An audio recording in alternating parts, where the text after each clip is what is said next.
I've tried to convince myself it was just imagination, just three dumb kids scaring each other. But here's the problem. We all saw it. And whatever it knew our names.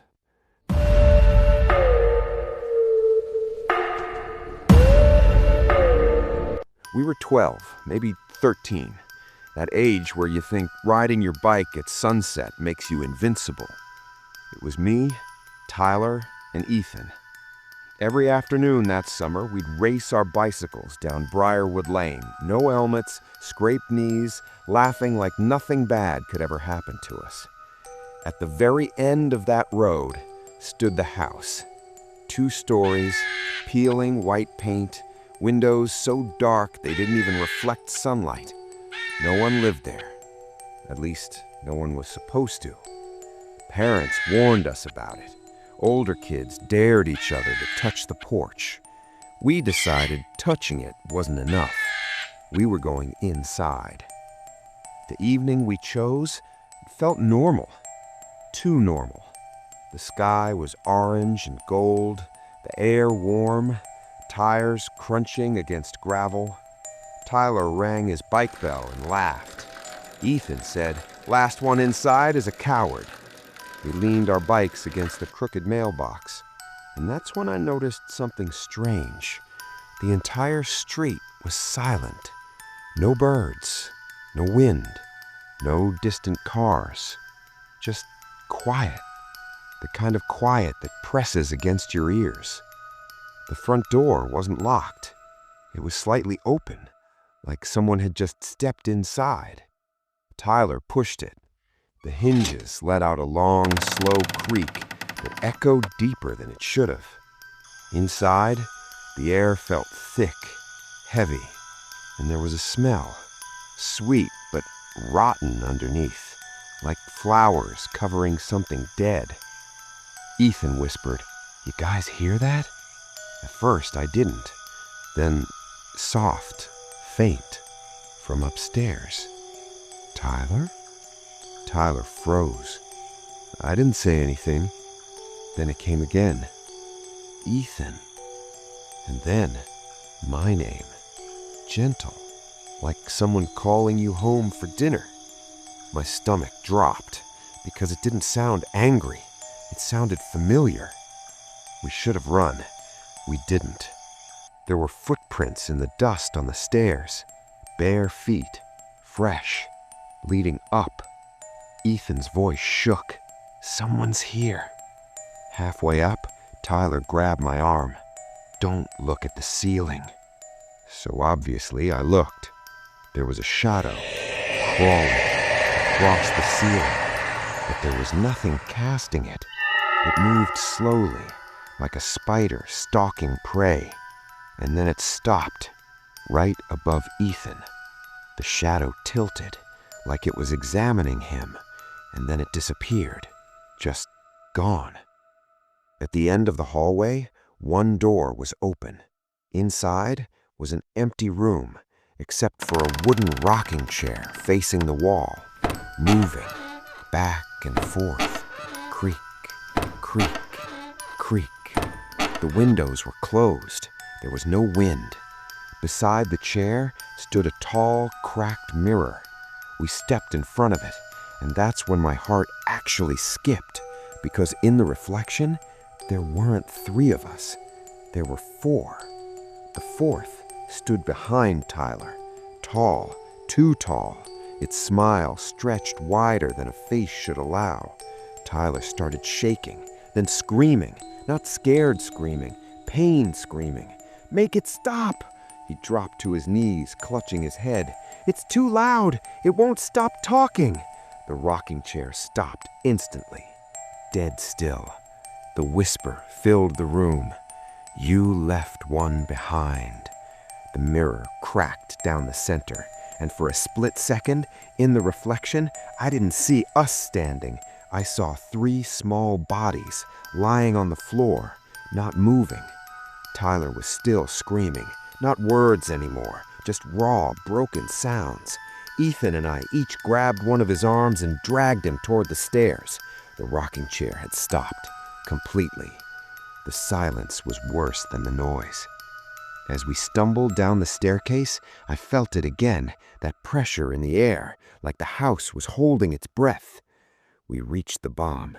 The front door was right there, 10 steps away. Freedom! Ethan rushed forward and grabbed the handle. It didn't move. He pulled harder. Nothing. "It's stuck!" he shouted. "No, it was open!" I yelled. "Tyler pushed it open!" The knob twisted violently on its own. Not like someone trying to open it, like something making sure it stayed shut. That's when I saw it. In the dining room, a wooden chair, heavy, solid. I don't even remember deciding. I just ran, grabbed it. It scraped loudly against the floor. Tyler started crying again. Not screaming, crying. "It's behind us! It's behind us!" Ethan looked up toward the ceiling, and I swear the shadow was back, crawling fast. This time not slow and curious, fast, hunting. "The window!" I yelled. There was a large dining room window to the right, boarded halfway, but the top half was glass. I lifted the chair. My arms felt weak. My hands were shaking so badly I could barely grip it. The whisper grew louder, angrier. "No." I swung the chair as hard as I could. The first hit cracked the glass but didn't break it. The shadow dropped lower on the wall, almost reaching us. Ethan screamed, "Do it again!" I swung harder. The second hit shattered the window. Glass exploded outward. Cold evening air rushed in, but something else rushed with it. A sound like hundreds of voices hissing at once. Tyler suddenly jerked backward like someone had grabbed his shirt. He fell hard on the floor. "It won't let me go!" he cried. Ethan and I grabbed him under the arms and pulled. For a second, I swear he wasn't moving because of weight. It felt like resistance, like pulling something out of thick mud, or someone else pulling him the other way. "Let him go!" Ethan screamed into the empty room. The shadow stretched across the wall towards us, reaching, almost touching. We pulled with everything we had, and suddenly, Tyler came free. We didn't hesitate. We climbed onto the broken window frame, glass slicing into our palms. I pushed Tyler first. He tumbled into the grass. Ethan jumped next. As I climbed through, I felt it. Cold fingers brushed the back of my ankle. Not solid, but there. I kicked wildly and fell hard onto the lawn outside. Behind me, the window slammed shut, shards snapping back into place like it had never been broken. We scrambled to our bikes. Tyler kept looking at the house. "No, no, no," he kept muttering. I followed his gaze. In the upstairs window, 3 silhouettes stood watching us, and one of them wasn't human-shaped. We pedaled, faster than we'd ever had in our lives. The wind burned my eyes. My chest felt like it would explode, and the entire time I could hear it. Not behind us, not ahead of us, but right beside us. The faint sound of bare feet running on pavement, keeping pace, all the way until we crossed under the first light. The moment we crossed under the first light, the sound stopped. We didn't slow down until we reached Tyler's house, and when we finally did, all 3 of us looked down at our hands, thin red lines across our palms from climbing through broken glass, proof it was real. But Tyler had something else on his ankle, a dark bruise, shaped like fingers. That was the moment I knew the house didn't want visitors. It wanted something else, and I don't think it ever stopped wanting it. After that night, Tyler didn't speak for 2 days.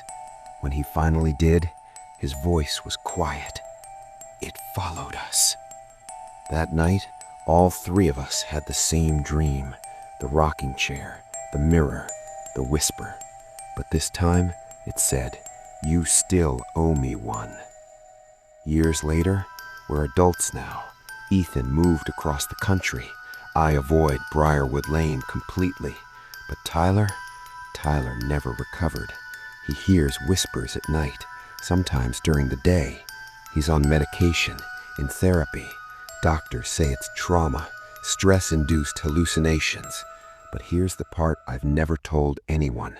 So if you're listening right now and suddenly hear your name whispered softly, don't answer it. Sleep carefully tonight.